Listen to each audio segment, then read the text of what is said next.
Hello বন্ধুরা, আমার দৈনন্দিন রান্নাঘরে আপনাদের সকলকে স্বাগত।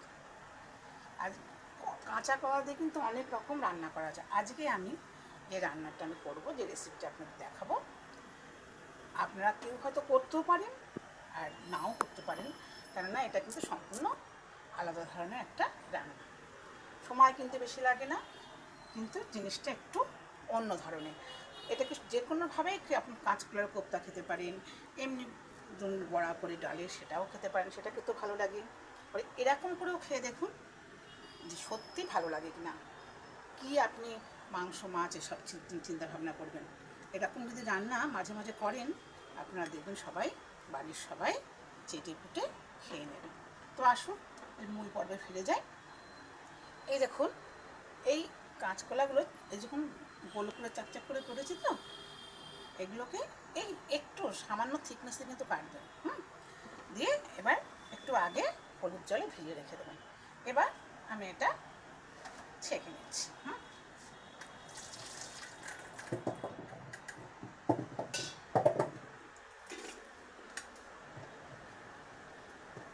এবার আমি এটা ছেঁকে নিলাম। ঠিক আছে, এটা ছেঁকে নিয়েছি।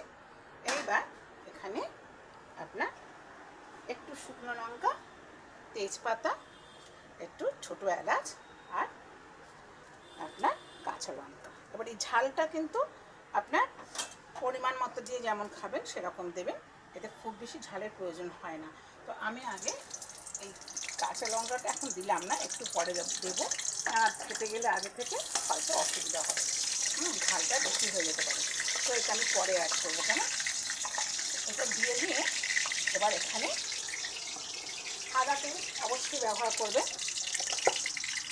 করে এটাতে আপনার পরিমাণ মতো একটু বাটার অ্যাড করবেন, তাহলে জিনিসটা খেতে বেশি সুস্বাদু হবে। কেমন, এই দিয়ে দিলাম। এবার কিছুই নয়, কি দিতে হবে শুধু সেটা জানলে জিনিসটা খুব সহজেই কিন্তু সবাই করে নিতে পারবেন। আর আমি তো বলেছি যে যেহেতু আমি দৈনন্দিন রান্নাঘর সবার সামনে উপস্থাপনা করি, সেই জন্য আমি যেসব রান্না আগে অনেক দিন থেকেই তো এগুলো দেখানো হচ্ছে, যেগুলো আগে দেখাইনি, এবার সেইগুলো রান্নার মধ্যে যদি যে রান্নাটা আমি করছি সেইটা আপনাদের আমি শেয়ার করতে ভালো লাগে।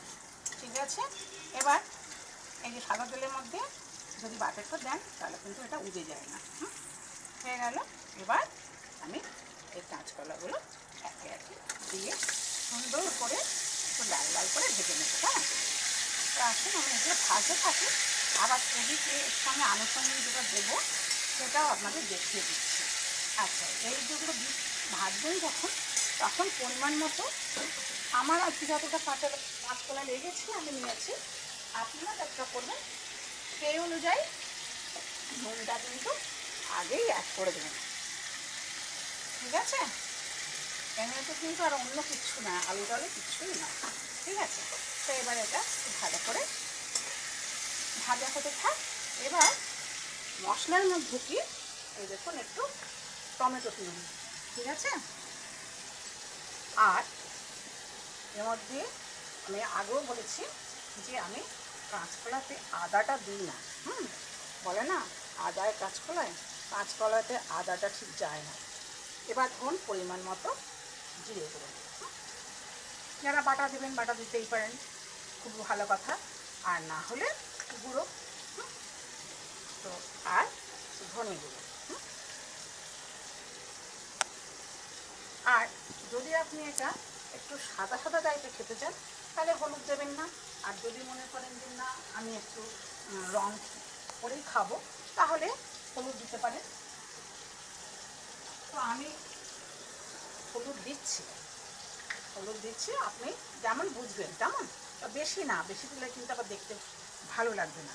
এবার এর সঙ্গে যদি মনে করেন যে ঝাল কম খেলে আমি কাশ্মীরি লঙ্কা দেবো, সেটাও দিতে পারেন। তো আমি কিন্তু আর কাশ্মীরি লঙ্কা দিচ্ছি না, যেহেতু আমি অতটা রং চাইছি না। ঠিক আছে, তাহলে এই টমেটো দুইটার সঙ্গে আমি এই মশলাটাকে দেখুন ভালো করে গুলে নিচ্ছি। এইবার যদি মনে করেন যে আপনি এর মধ্যেই যে চিনিটা লাগবে সেটা আপনি অ্যাড করে দেবেন, তাও কিন্তু দিতে পারেন। তাহলে পরিমাণ মতো যে যেমন খাবে একটু চিনি সেখানে অ্যাড করে দেবেন, কেমন? তাহলে এটা তৈরি হয়ে গেল।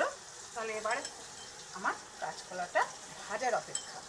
হ্যাঁ, এইবার দেখুন আমি আর একটা জিনিস করে রেখেছি, এটা হলো ছানা। ছানাটা কাটিয়ে রেখেছি। আচ্ছা, তাহলে এগুলো আসুন আমি ভাজা হয়ে গেলে আপনাদের আবার দেখাচ্ছি, ফিরে আসছি এক্ষুনি। দেখুন বন্ধুরা, এই যে কাঁচকলাগুলো বেশ ভালো করে ভাজা হয়ে গেছে। তো এবার আমি মশলাটা দিয়ে দিচ্ছি।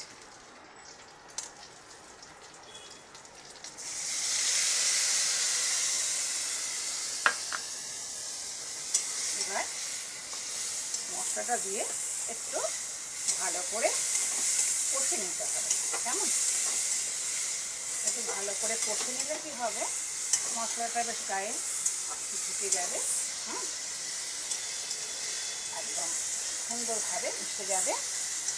গেলে এবার কিছুই না, এবার আমি কী করবো, এই যে ছানাটা কেটে রেখেছি এই ছানাটা এবার এর সঙ্গে অ্যাড করে দেবো, কেমন? এই যে ছানাটা যেরকম জিনিস আপনি সেরকম দেবেন, বেশি দিলেও তো ক্ষতি নেই, বাচ্চারা তো খেতে ভালোই বাসে, আর একটু বেশি হলে বরঞ্চ খেতে স্বাদই হয়। তবে যখন যেমন, আমি বলতে বলি যে বেশি দিতে হবে সেটা নয়, তবে একটু বেশি হলে কিন্তু একটু ভালো লাগে। এবার এগুলো কি, এটা ভাতের সঙ্গে খাওয়া যেতেই পারে, কিন্তু লুচি পরোটার সঙ্গে খেলে বেশি ভালো লাগে, ঠিক আছে? তো মশলাটা দিয়ে আগে জানে ভালো করে কিন্তু নিয়ে নেবেন, কেননা ছানাটা দিয়ে কিন্তু আর অতিরিক্ত কষা যাবে না, ঠিক আছে? দিয়ে দেবেন। এইবার একটু পরিমাণ মতো তো জল দিতেই হবে না, তাহলে কেউ সমস্ত জিনিসটা খুব সুন্দর করে মিশে যাবে, ঠিক আছে? প্রয়োজন মতো একটু জল দিয়ে দেবেন। এইটা এত সুন্দর হয়, যার সঙ্গে যেটা যায়, সবার সঙ্গে তো সব কিছু যায় না।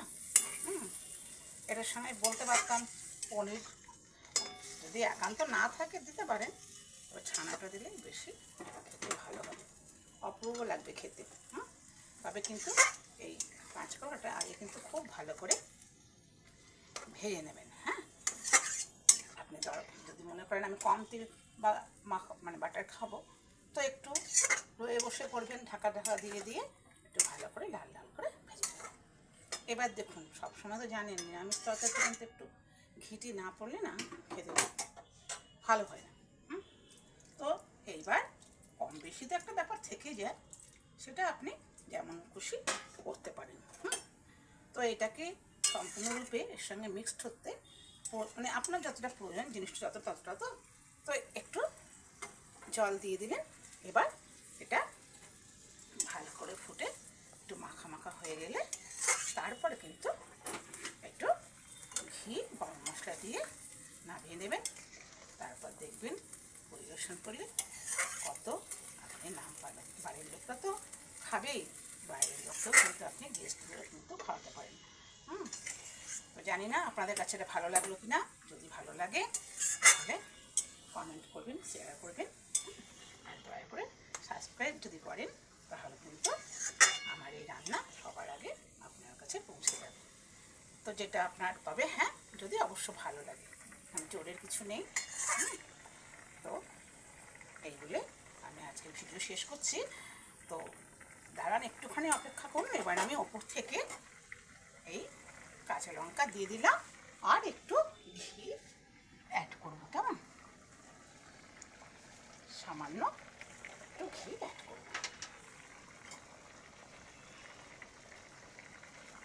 করলাম। ব্যাস, রান্না মোটামুটি কমপ্লিট। এবারে একটুখানি এটা হবে, তার জন্য আপনাদের আর অপেক্ষা করতে হবে না। এবার আপনার এই যে ঘনত্বটা যার যেমন তার তেমন। আপনি যদি মনে করেন যে একদম শুকিয়ে ফেলবো, সেটাও করতে পারেন। আবার যদি মনে করেন যে একটু গায়ে মাখা মাখা রাখবো সেটাও করতে পারেন। তাহলে বন্ধুরা আজকের মতো টাটা, আবার অন্য একটা ভিডিওতে দেখা হবে। ভগবানের কাছে, আমার দয়ালের কাছে আপনাদের সকলের সর্বাঙ্গীন মঙ্গল কামনা করে আজকের মতো টাটা।